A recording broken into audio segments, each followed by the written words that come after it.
Everyone welcome study success tips. তো দেখো, এর আগের ক্লাসে তোমাদের আমি আলোচনা করেছিলাম যে আলো যে চ্যাপ্টারটা রয়েছিল, তো সেই আলো চ্যাপ্টারের লাস্ট কোয়েশ্চান আমি বলেছিলাম যে বস্তুর প্রতিবিম্ব অর্থাৎ ইমেজ, প্রতিবিম্ব সৃষ্টির যে কারণ, সেই কারণগুলি আমি লাস্ট বলেছিলাম। তাহলে প্রতিবিম্ব সৃষ্টির দুটি কারণ আছে, ঠিক আছে।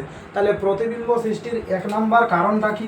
এক নাম্বার কারণ হলো আলোর প্রতিফলন, এবং দু নাম্বার কারণ কি? আলোর প্রতিসরণ, ঠিক আছে। এই দুটা জিনিস। তাহলে দেখো, এবার তোমাদের এই দুটার ডেফিনেশন জানতে হবে, আলোর প্রতিফলন কাকে বলে এবং আলোর প্রতিসরণ কাকে বলে। তো ক্লাস 8-এর যে তোমাদের টেক্সট বুক রয়েছে অর্থাৎ পশ্চিমবঙ্গ মধ্যশিক্ষা পর্ষদ, সেই পশ্চিমবঙ্গ মধ্যশিক্ষা পর্ষদে আলোর প্রতিফলনের কোনো ডেফিনেশন দেওয়া নাই।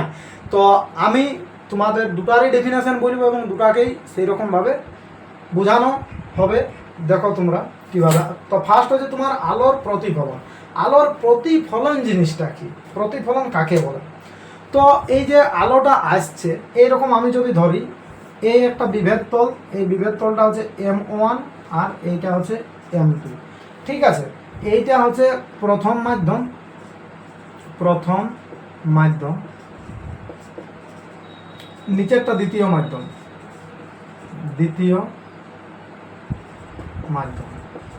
তোমরা আলাদা জিনিস যদি মনে করে ধরবো তা হবে একটা বায়ু মাধ্যম, একটা কাঁচ মাধ্যম, যেমন ধরবে হবে। আমি এটা ধরে নিলাম প্রথম মাধ্যম উপরের দিকেরটা, আর নিচের দিকেরটা ধরলাম দ্বিতীয় মাধ্যম, ঠিক আছে।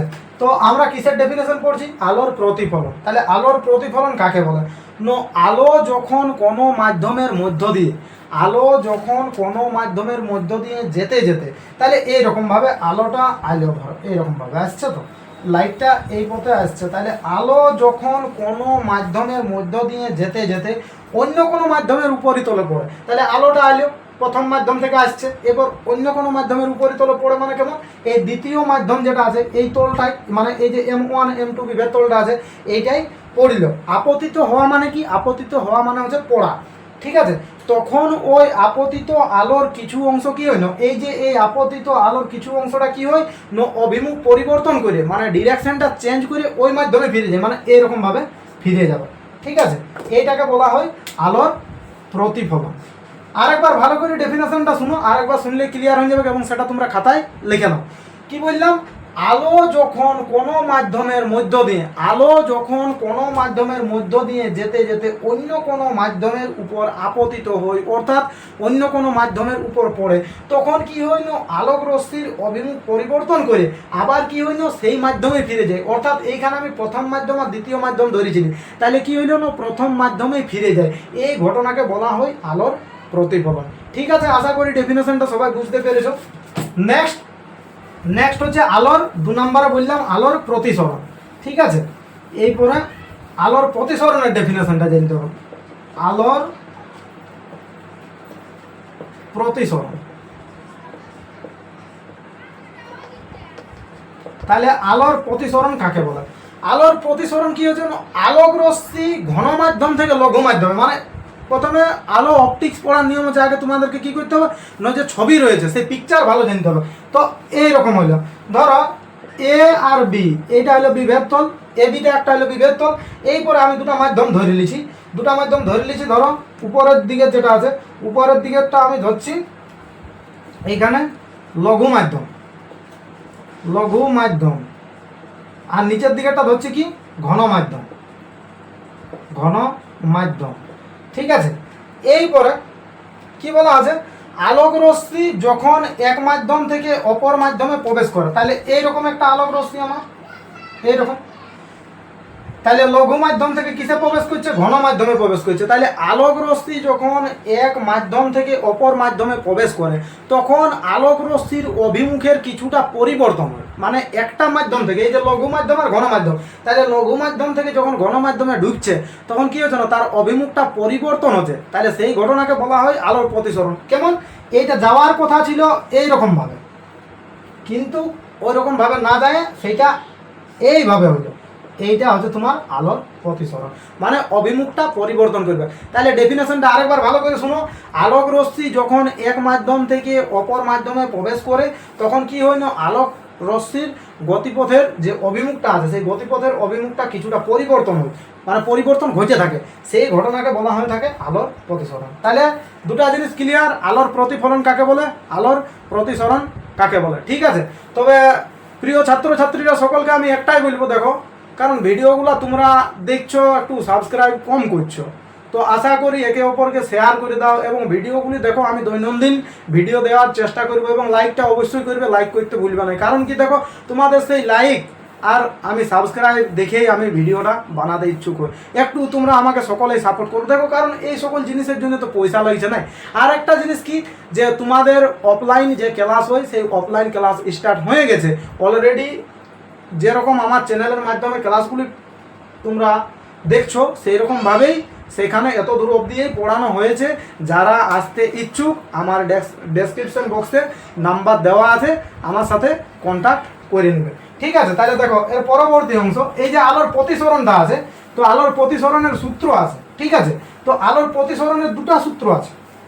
ঠিক আছে, বলবে কোয়েশ্চেনটা এটা ভিভিআই কোয়েশ্চেন ফর 2025 থার্ড সাবমিটিভ টেস্টের জন্য আলোর যে প্রতিসরণ আছে, আলোর প্রতিসরণের সূত্র দুটি লেখো। কোয়েশ্চেনটি কেমন পড়বে, 2 নম্বরের কোয়েশ্চেন, আলোর প্রতিসরণের সূত্র দুটি লেখো বা আলোর প্রতিসরণের সূত্র দুটি বিবৃত করো। ঠিক আছে, তাহলে আলোর প্রতিসরণের সূত্র এই দেখো, প্রতিসরণের সূত্র, তাহলে আমি এটা 1 নম্বর করে দেবো বা কোয়েশ্চেন মার্ক যেমন করে রেখে বোর্ডটার জন্য। তাহলে আলোর প্রতিসরণের সূত্র, তাহলে 1 নম্বর সূত্রটা কি, এর আগের দিন আমি বলেছিলাম আপতিত রশ্মি বলেছিলাম, প্রতিসৃত রশ্মি বলেছিলাম, আপতন বিন্দু বলেছিলাম। ঠিক আছে, যদি তোমরা ভুলে গেছো আরেকবার দেখে নাও শর্ট ট্রিক্সে। এইরকম একটা বিভেদতল, এইরকম এটা এবি একটা বিভেদতল, এই যে এই রশ্মিটা হলো এটাকে কি বলা হলো, আপতিত রশ্মি। এইটা যেটা আছে এটাকে বলা হলো প্রতিসৃত রশ্মি বা প্রতিফলিত রশ্মি। ঠিক আছে, আর এই যে বিন্দুটা আছে এই বিন্দুটাকে বলা হলো আপতন বিন্দু। তাইলে এইটা হলো আপতিত, দেখো আরেকবার লিখে দিচ্ছি আমি, আপতিত রশ্মি, এটা হলো প্রতিসৃত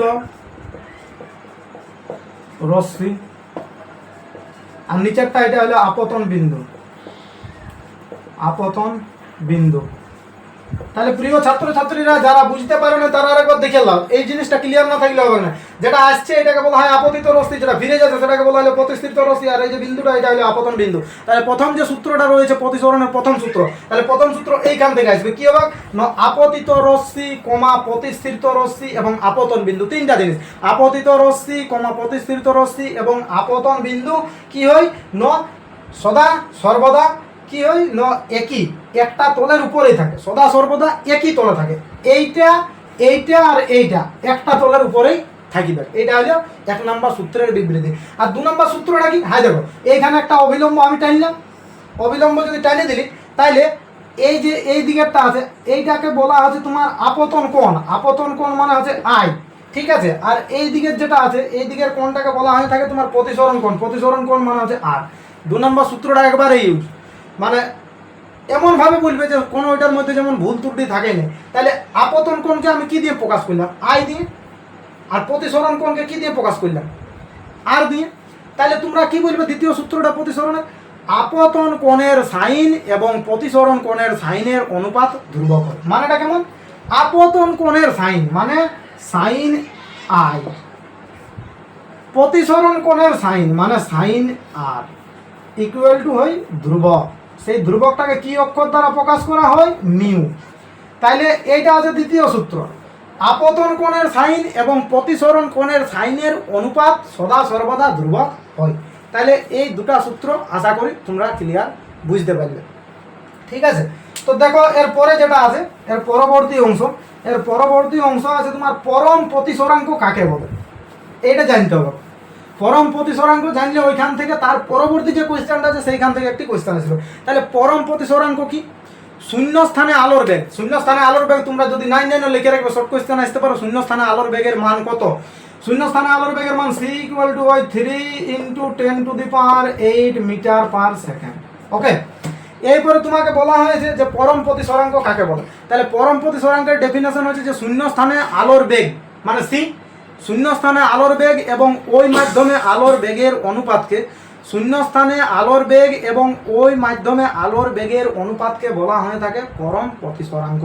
ঠিক আছে, এই পরে প্রতিসরাঙ্ক যেটা আছে, প্রতিসরাঙ্ক কোন কোন বিষয়ের উপর নির্ভর করে না? প্রতিসরাঙ্ক দুটি বিষয়ের উপর নির্ভর করে।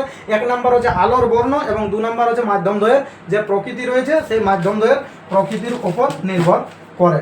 ঠিক আছে, তো প্রিয় ছাত্রছাত্রীরা আজকের ক্লাসটা এইখানে আমি সমাপ্ত করছি। আবার যে পরবর্তী অংশটা রয়েছে সেটা আমি নেক্সট ভিডিওতে নিয়ে আসবো। সবাই বেশি বেশি করে লাইক করো, সাবস্ক্রাইব করো এবং যাদের অফলাইন পড়ার ইচ্ছা আছে তারা আমার সঙ্গে ডাইরেক্ট কন্ট্যাক্ট করতে পারো।